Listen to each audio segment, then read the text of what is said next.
Hi everybody, Katie here. Welcome to another fabulous Workshop Wednesday here in the Business of Adventure Facebook group. For those of you who haven't met me yet, my name is Katie Broadhurst. Welcome. Happy to have you here. I am a former adventure tour guide and hiking book author turned online business manager, COVID, and I am bringing my 15 years of experience working in adventure, travel, and tourism, and blending that with online tech skills to support small businesses working in adventure, travel, and tourism to grow, scale their businesses, as well as just get organized on the back end. So I realized today in preparing for this session that I totally switched around week 3 and week 4's topics. So my bad. I got all excited about my affiliate program stuff last week and kind of jumped ahead. So today we are talking all about how to recruit and retain guides. Specifically, I'm thinking adventure tourism type guides. So this is people who could be hiking guides, paddleboarding guides, dog sled guides, backcountry, whatever, sport, insert here, okay, even fly fishing and hunting. In adventure tourism and in a lot of those sports in particular, you guys already know, right? There's a lot of skills that are required of adventure guides. Not only do they have to have the hard skills and the certifications like first aid, as well as, for whatever sport they are going to be leading. So if you're a kayaker in BC, then, you have to have the Sea Kayak Guide Alliance certifications, right, in order to take groups out sea kayaking. So there's often criteria involved in regards to that, but tour guides are so much more than just kayakers or hikers, right? We're also nature interpreters. We provide history information to people. We interpret the geology, the local today history. So we need to know flora and fauna and culture and geology and all those kinds of things. But we also need to be group facilitators and leaders, right, in the outdoor space. We also sometimes need to be teachers and show people how to do things that they haven't done before because they're not familiar with a piece of gear or doing things in a cold environment, right? And how to keep themselves warm and comfortable. So we are lots of things. And on top of all of that, sometimes we're even motivators, coaches, and possibly even psychologists or psychiatrists, right? When people have stuff that comes up because they are out on something that's very challenging and it has brought up a lot of things, or perhaps I'll use the modern word being triggered here, and we need to help them manage all of these feelings that they are experiencing because this outdoor activity has challenged them in a good way most often. But then we also have to be the rescuer sometimes, right? And also play that role of ensuring group safety as well as group mental well-being, right? So sometimes we have to debrief accidents and we have to talk about hard things in the field sometimes as well. So there's lots and lots that goes into this. So hiring and recruiting guides is certainly not an easy task. But I would say that now more than ever, there's a plethora of wonderful and highly trained people in the industry. So it's a very exciting time to be hiring. You have more selection than ever before of people who are keen to work, keen to, have a job, have tour guiding be a job, right? I remember even a decade ago, that was a bit of a foreign concept. When I told people that I was an adventure guide, they're like, what do you mean? Like, what do you do? And I take people hiking all day and they laugh and they say, oh, that must be nice, right? It's actually hard work. Even though it is fun, there is a lot of responsibility that goes with that. So it's great to see now guide wages seem to be coming up. I know there's probably still some room for growth in certain areas, but it certainly has come a long way. And it's exciting to see that there are more and more, young people, as well as people who are kind of getting to retire, coming into the workspace and using a, lifelong passion to, take them through retirement all the way to the other end, because tour guiding is such a fulfilling role in so many ways. You get to educate, you get to teach, you get to, impact people, possibly even change lives, right? So it's an extremely rewarding place, and it's really exciting to see so many people from a variety of backgrounds, ages, skill level, interest, all those kinds of things coming into the tour guiding space. So as a tour operator, how do you recruit these people? How do you get in front of them so that they might want to come and work for your business this season? Or how do you retain your existing guides? So maybe you have a couple of really good guides and you want to try to hang on to them. How do you do that? So if you are tuning in real time, I want you guys to be commenting below on some things that you've seen work well for yourself, whether you are a guide and there's something a company has done that you've really appreciated. Or if you're a business and you've said, hey, I did this for my guides and they loved it, and they, I have a 75 return rate or something, right? Year over year, season over season. We want to know what you're doing, because you've clearly been able to figure out how to retain your guide staff, and that is incredible. So this is a great video to chat and share your tips, tricks, and what's worked for you, or what hasn't, because we can also learn from mistakes that we've made as well. So recruiting, let's jump into recruiting. So first things first, I guess, is make an effort with your job descriptions. Okay. All too often, I'm in a bunch of Facebook groups and I follow a lot of people on LinkedIn and in other places as well. So I see a lot of job descriptions, and quite often, unfortunately, a lot of guide job descriptions aren't very good. Okay. I know you guys are busy, but come on, right? You're looking to hire good people. You're trying to get people's interest. You need to put some effort into your job descriptions, okay? I want to see no less than an entire page of what it takes to be in this role, okay? So you got to be upfront in this job description about what you expect your guides to either already be able to do, okay?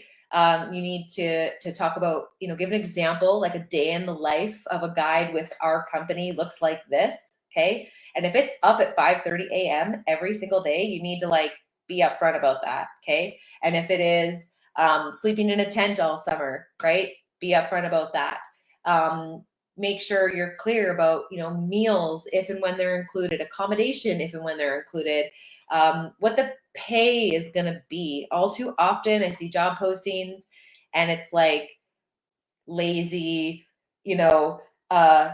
wages, what do you guys say? It's like commiserated with experience or something. It's like, no, well, there's got to be a base rate and probably a max limit budget that you guys have. Just put some numbers in there for me. I don't care if it's hourly, daily, per trip, like per season, whatever you guys want to structure it as. Put a price tag on these people's time. Okay, you're a lot more likely to get applications if people have an idea of what the potential money making is with your business. Okay. And just be really upfront with wages. And if there's any type of structure, right? If guides get a commission, if they also sell trips, if they get commissions on gear sales, if tips are pooled or private, just all that kind of stuff around money needs to be fleshed out in your job description so that people can be clear about what they're opting into when they apply to work for your company. Okay. You should really be super clear around the expectations of working hours, that seasonal work basically requires full-time plus, okay? I think there's perhaps either with the new generation or just people coming in from other work experiences, they're a little bit normalized perhaps to a 9 to 5 kind of role. So for them, working back to back to back to back on a 7-day trip and not having a whole lot of private time or time off between the days. It's a lot for people when they're not used to it. So you also need to be clear about that. And that peak season means that you're working full time, okay? And probably then some, because it's peak season, right? We need you here.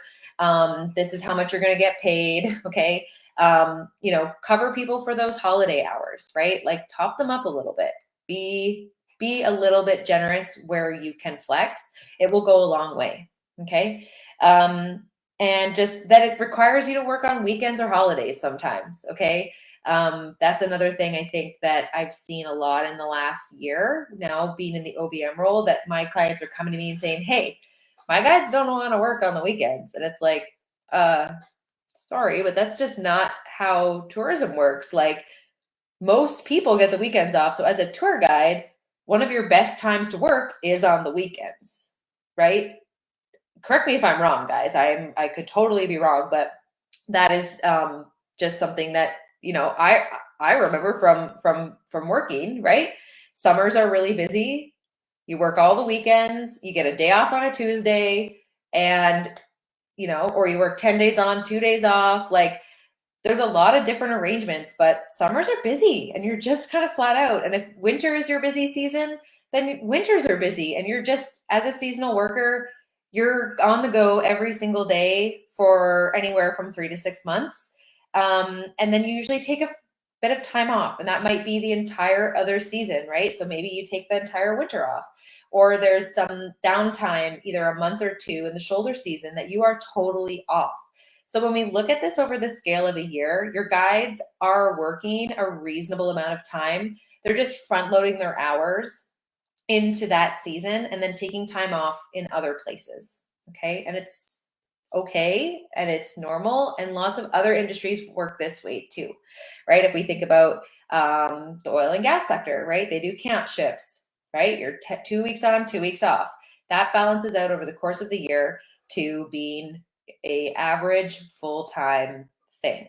Okay, it's just managed differently. But just be clear with your in your job descriptions what you're expecting, when you expect people to work, be available, all those kinds of things.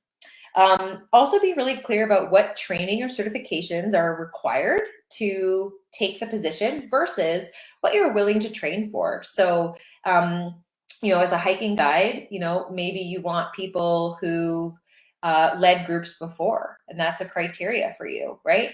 In other cases, if the hiking is relatively mellow, maybe you're willing to take somebody who's just got first aid and it has lots of personal hiking experience, and you can teach them how to lead a group, right? So just kind of be upfront with some of that stuff. And then also in your job descriptions, make sure you're really clear about if accommodation is included or not, and or how you might be able to support accommodation. This is one of the big thorns in guiding side, right? Is that a lot of you guys as tour operators, you operate in national parks, you operate in or near very big cities or tourism destinations. I think it's Squamish, Whistler, right? Or you operate out of really small places that in the summer are bursting at the seams with tourists, okay? And in all of those situations, there's often not a lot of affordable places for guides to stay. So if you're able to buy a second home or secure some type of lodging for your team by collaborating with another accommodation provider, research stations are really good for this. Universities are empty in the summer, so maybe you can partner with them. Find a way maybe to help your guides to either provide the accommodation or set them up, connect them with somebody who can give them an affordable accommodation option, okay? Because that can be one of the biggest hurdles now in tourism. We are and seem to be in an ever-evolving housing crisis, particularly here in Canada. And the people are making more money off Airbnb instead of off longer-term rentals. So those smaller communities are harder and harder for workers to find places to live. So, do your best is all I'm asking, right? And let people know what is available and what is not, right? To work here, you need to provide your own accommodation, right? And, guides who are invested in working for you. If you can provide them a parking space for a trailer or a motorhome, they can bring that and they can park it there, and like that's often good, right? Like better than a tent, everybody's happy. In other cases, you know, if that's not the option, then yeah, help something work out so that they can be supported with that piece, because that's often really hard. So that is about recruiting. I guess no, the second thing is once you've got your job description totally done, you need to share it in lots of places. So Indeed, you know, is a popular place. But a couple of places I want to share with you today. I'm going to share my screen just quickly. You're going to see the void of death here on my screen just for a second. Okay, this is a couple of Facebook groups I just want to make you guys aware about. So this one in particular is called Basecamp Outdoor Jobs and More. And this is run by Jenna Kelmer and Ali Carr. And now predominantly, you know, USA based, but every now and then you see stuff from other countries. And this is kind of what you can expect to see, right? So PS, this one has some pretty rigid posting guidelines. So really make sure you guys read this Start Here Welcome. Okay. And also learn about their newsletter. So you can sign up for the newsletter. If you're job hunting, the newsletter, awesome. If you are recruiting, getting featured in their newsletter, awesome. Okay. And then this is the free job posting thing that you get to do in this Facebook group. So assuming you follow their tagging and posting requirements, which requires you to, you know, always provide the pay and how to apply. Okay. You can post here for free, feature your job with your company, or if you know of cool opportunities, even with other people's companies, feel free to share them here. Okay, just follow their posting guidelines. This is also a great place to post for, you can see influencers, right? So if you're looking for somebody to cover, maybe do some media for your business, you can post that here. And this is a, you know, this is a job, for example, spotted opportunity. So this person doesn't work for this company. She just happened to see this come up, right? There. And then you can also see people who are introducing themselves and saying, hey, I'm this person. This is what I do. And so you can also DM people who you think would be a good fit for your business. Okay. So lots of stuff really coming in here. 'Tis the season to be hiring for summer stuff. So if you are not already a member of this Basecamp group, I would love for you all to get in here and learn a little bit about that. This one you will not be able to join probably because this is my Algonquin College alumni spot, but I would just say that if you are a member with an organization or a college or any of those types of things, this is a great opportunity for you to just stay connected with the industry.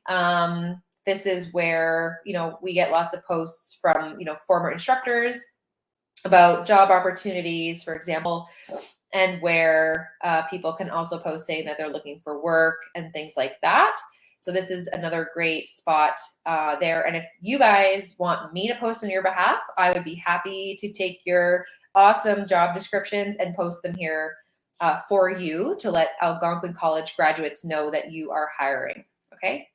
And then sometimes there's other groups like this. This is an example of a local tour guide group based in Newfoundland. So this one is people who do guide as well as, you know, companies, but this one's a little bit more regional specific.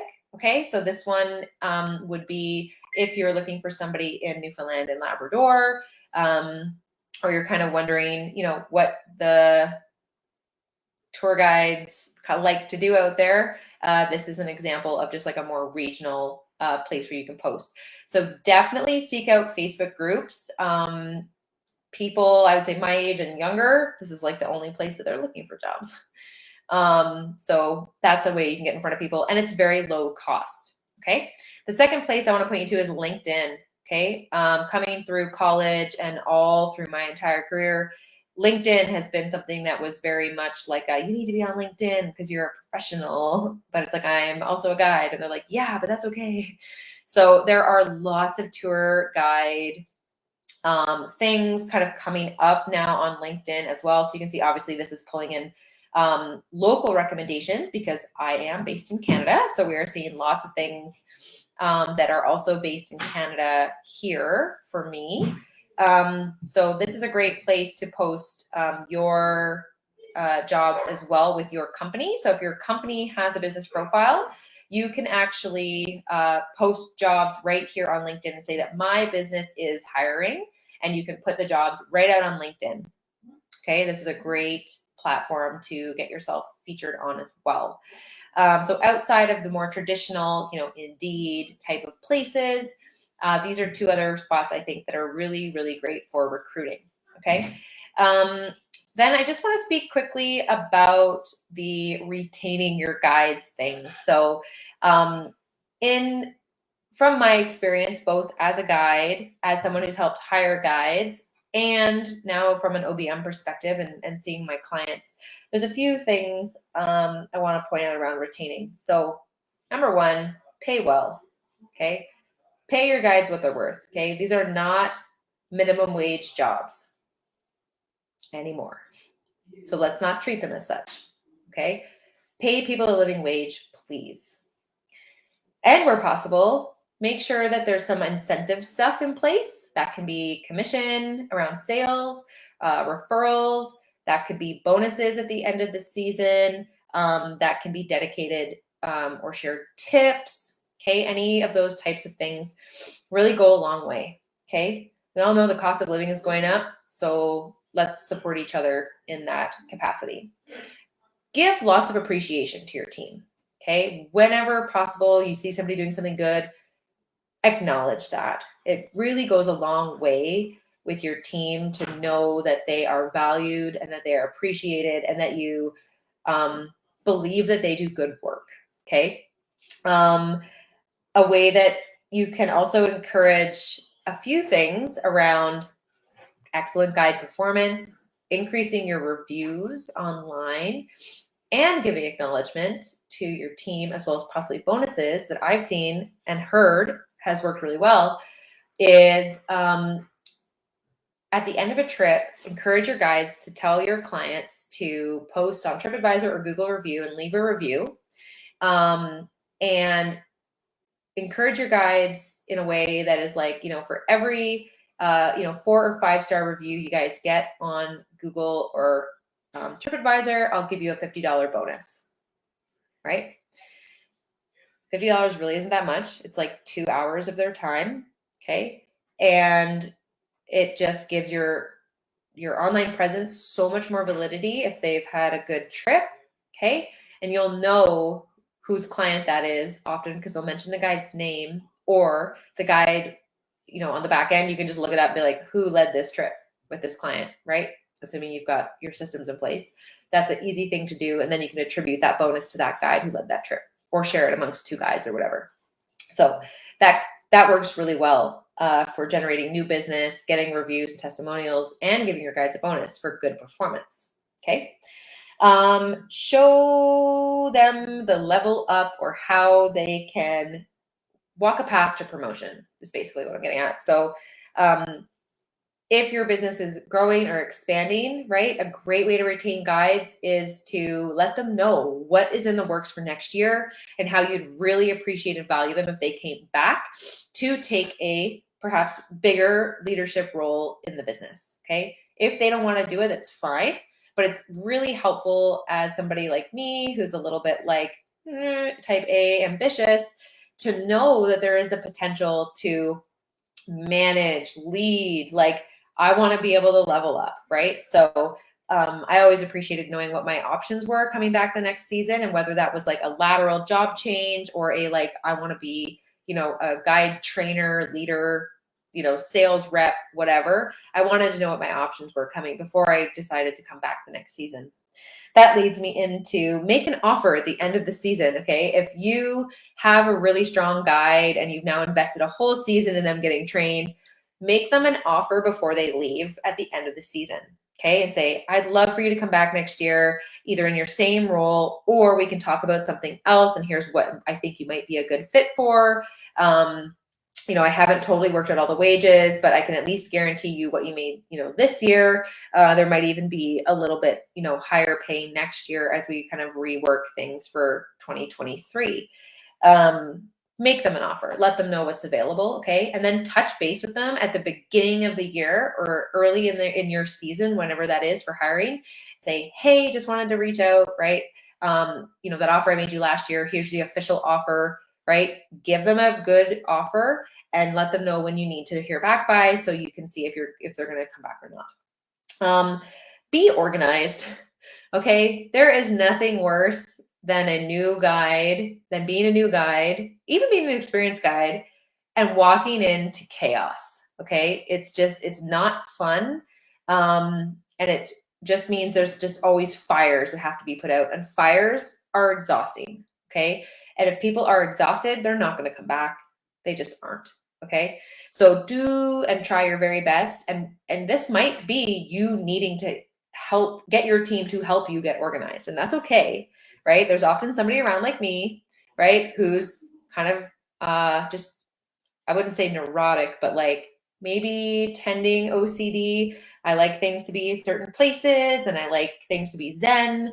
You know, give them some extra hours to organize the gear shed, right? Get them to clean up behind the office and organize the papers, and just like let them help you get organized, and or do your best at the beginning of the season and every month to recalibrate your business as things are running. Okay.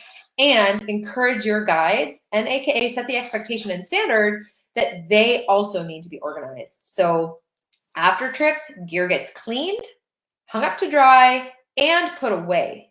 Okay. It does not get to sit on the fence and dry for 3 days. It's like, as soon as it's dry, it's away. Clean everything up, right? Cleaning out totes, sanitizing things. Like, just make sure that you guys also set that standard and expectation for them as well and hold them to it. Okay. And my last thing to provide to you guys around how to retain people is any perks, right, that you can offer. And that can be accommodation, like we talked about before. That could be pro deals around gear, discounts on gear. It's often possible for them, because they work for you, to sign up for gear programs.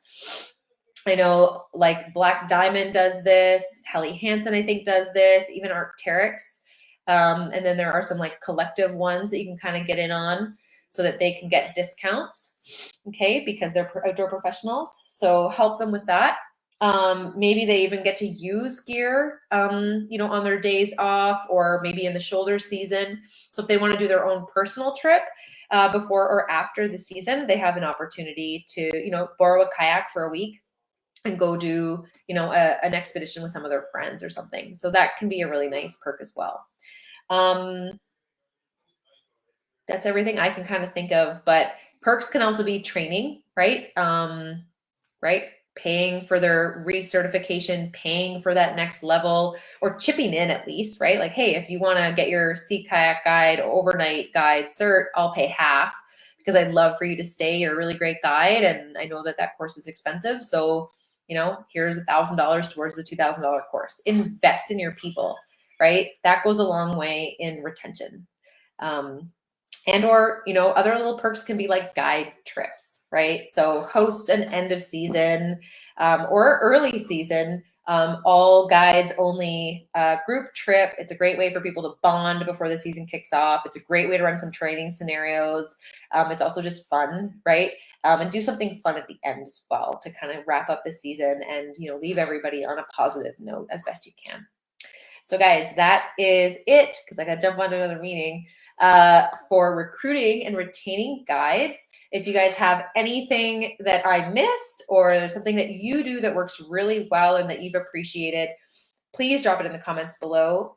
Many ideas and tools help us all move forward faster, better, smarter. Okay. And we can all learn from each other. here in this group. So I can't wait to read what you guys have experienced out there on the front lines. Any questions, drop them below as well, and myself or Charlotte will get back to you. Can't wait to see you guys again next week. I believe we'll be in our first week of March, so stay tuned for the list of sessions, and I'll talk to you then. Bye for now.